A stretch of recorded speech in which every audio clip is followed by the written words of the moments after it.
Yeah, I think you know, just throwing as much as possible at them, trying to just get a feel for capacity. Um, it's always very difficult learning a new system, and I think one of the things that ends up happening is especially if you've been in the college system for 4 years of trying to say, okay, this concept is how we called it here, and just translating the language. Um, that becomes, to me, the biggest challenge. But I think Tanner's done a great job. Coach Tanny's done a great job of getting him ready to come out here and know what to do. I think, obviously those guys have a ton of work to do in terms of handling the install, being able to communicate out there what they need to get communicated. So it's a challenge, but it's one that I'm sure everybody's welcomed. First thing, pads. Things changed a little bit. Yeah, for sure. You get a chance to see some real football and to see how those mate blocks happen. You get a chance to see a little bit of perimeter blocking. So, there are some things that'll go on with pads that we haven't had the first couple or three practices that we've had. But everybody's excited to get out here and get started. It stood out to Kelsey that you spent time in the O-line meeting room. Mm-hmm. He said that's something that stands out in the report and OC. Why did you do that? What was behind that? Well, I think that for me, the difference in this league and in college is when you were the coordinator in college, you coached a position. So, having that ability to be able to kind of spread your time out. And, it's one of our main core values is connecting, So Coach Sirianni always preaches that, and it's not just a sign that we have on the wall. I think we got to be really intentional about it and just get a global view of what the offense needs. And I think it's really important, that you see not only like the picture, but you see the puzzle as well, and how those pieces all fit together. And I just like, I like going in that room and listening to Stout teach. I think he's one of the best teachers in the world. And that room has a lot of experience and a lot of knowledge. And, I just try to soak some of that up. Are there things you learn in that room that sort of change the way that you think about designing out? Well, I think you just get a feel for just different strengths and stresses. I think managing that is something that's really, really important. Is we have 11 different positions out there, and all and each call has a strength and each call has a stress, and just understanding just the intricacies and the details of how that flows in each position, I think is vital. 4 days in the camp, how's Jalen Hurts different than he was a year ago? Jay just continues to improve. He has a great demeanor about himself. He comes out here eager to learn, eager to get better. And I think just having that experience and understanding, seeing things and hearing things for the third year now, I think that just speeds up the process. What's your relationship with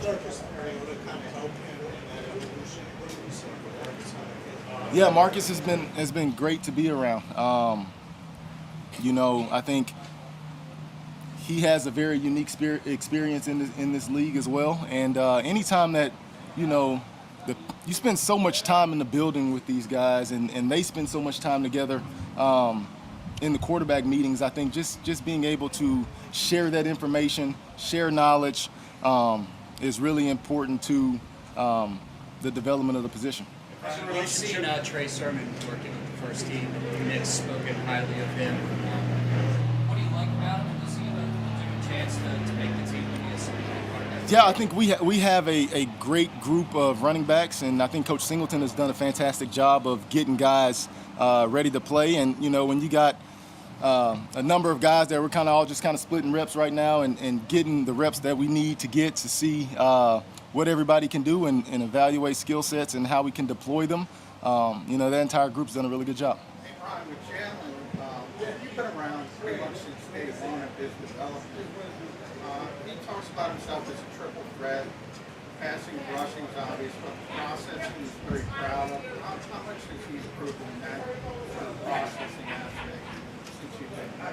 Yeah, I think he's been on a journey of daily improvement since the day we stepped in the building, and that's a testament to who he is as a person, you know, how important football is to him, you know, and just his drive and overall determination. But, you know, and then you add that with the fact that he's seen a lot of football now in the last, you know, 2 years. So I think, you know, those reps that you get, just like in any profession, really, the more you do something, usually the better you get at it. So I think that experience starts to kick in, and you can start to see things happen before they happen.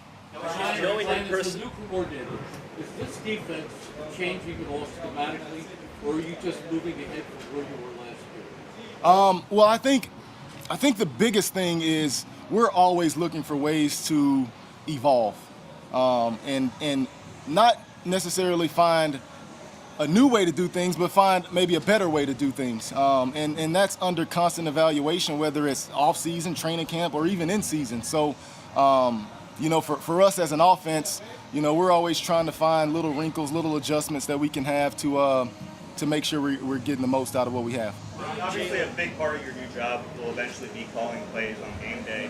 What are you able to do out here in training camp to prepare for that? Well, I think Coach Sirianni does a great job of setting a schedule in training camp and allowing for some of those call-up periods and setting up practice in a manner where you have to have some reactionary calls, and you know he'll blurt out situations, and you got to be ready to go. And that's not just, to me, that's not just on the practice field. I mean, that happens same thing in the meeting room and team meetings. So, you know, I think the organization is set up in a way to where it helps you and gets you ready to go. Where's your level of comfort been in those situations when you have? Yeah, well, I think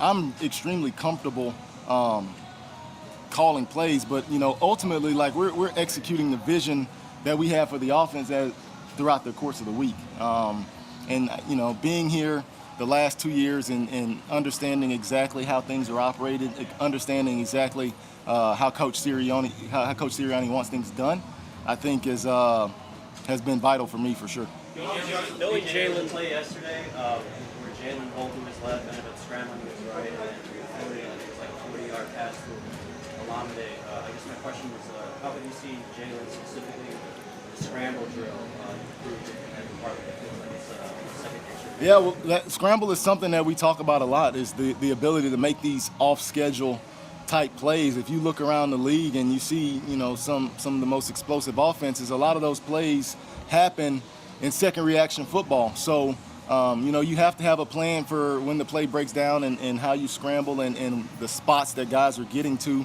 and how we're managing that. But you know, again, I think it just goes to Coach Sirianni's vision again in terms of you know, the argument that there's always, was it a sack, was it not a sack, right? But just getting that work and letting the play continue to develop, I think it pays huge dividends once the real games start. In terms of growing the offense, we had to think about this the other day, but last year the offense threw the ball to the running back less often than any other team in the league. Is that something that you see as a room for growth? Well, I think the biggest thing is you want to have you want to create as many issues as you can for the defense, and using, you know, all 5 positional players in a manner that's put stress on the defense. And, you know, I think throughout the course of the week, just trying to figure out ways to deploy those types of matchups, whether it be a tight end, receiver, or running back, and having all those guys be viable options to make plays when the ball comes their way. Knowing Jalen like you do, and for as long as you've known him for, how much do you think last year's loss to Kansas City is driving him even further than he was already driven? Well, you know, Jalen's naturally a very uniquely driven person. You know, and I think, you know, he said something about, you know, he didn't go through the fire just to smell the smoke. And, you know, so I think that just kind of throws another log on a very, very hot fire that's burning internally already. So, you know, I have no concerns about that with Jay at all. How about the running backs catching the ball? That was a big part of your offense at Florida. Was that personnel driven or philosophical driven? Yeah, I think it's both and. You know, I think you always want to try to get your best players the ball in space with favorable matchups. And, you know, as many times as you can do that, I think the more productive you'll be. So, You know, fortunately here we have a lot of really, really good players that can do special things with the ball in their hand. And, you know, we just got to find ways to get it to them uniquely. Did you call plays on the college level? Like, how much of it did you do? And what Yeah, a lot. You know, so my comfort level with calling plays is very, very comfortable in terms of just seeing the game and being able to set different things up. But again, I think it just goes to, you know, what people may not often realize is a lot of that work is done during the week. You know, and it's always really, really collective with most staffs that I've been on in terms of, you know, breaking down the film and understanding, all being on the same page of what we want to call in particular situations. So for me, I'm excited for that challenge, excited for that opportunity. How has your relationship with Jalen evolved with your new role this season as opposed to the last 2 seasons?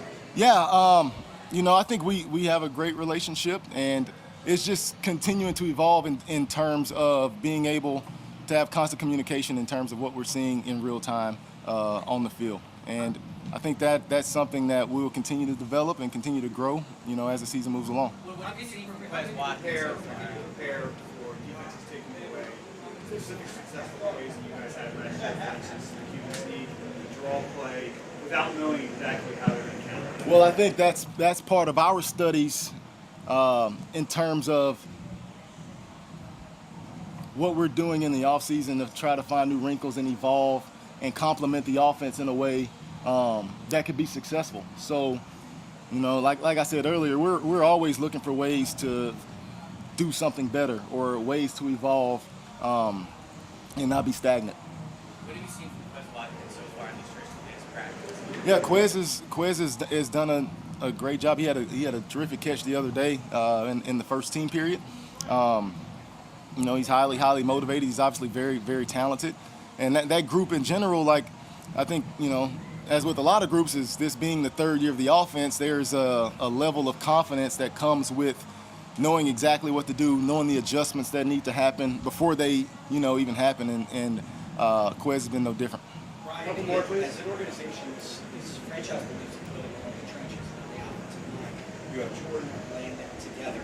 They've been now, again, as you mentioned, a couple of years together. How has that level of confidence grown in your mind and in the team this year?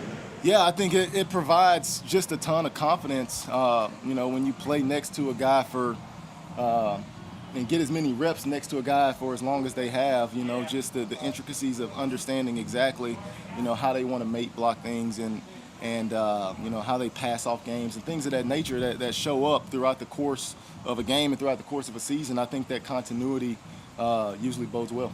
You talk about familiarity with the offense, a guy like Quez. How about like Deion Kane had some time here previously? I mean, have you seen any change in the way he approaches the camp this year? Yeah, and some things have changed throughout the course of last season since Deion was here. So, you know, the bones of it are still the same, but, you know, he came in probably with a higher base level than someone that has never been exposed to what we do on offense. So, you know, but there's still a challenge to continue to develop, continue to evolve as the offense evolves. You mentioned the tight ends when it came to them. What's going to take for somebody to stand out playing behind Dallas Goedert? What's going to expect from the offense? Yeah, well, I think, you know, Coach Michael does a fantastic job of getting that group ready to go and being very versatile and interchangeable with how we deploy them and get them the reps that they need.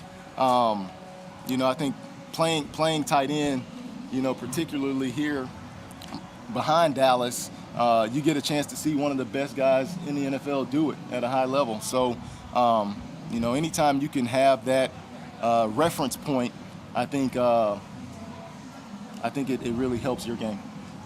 Thanks. Thanks, appreciate it, guys.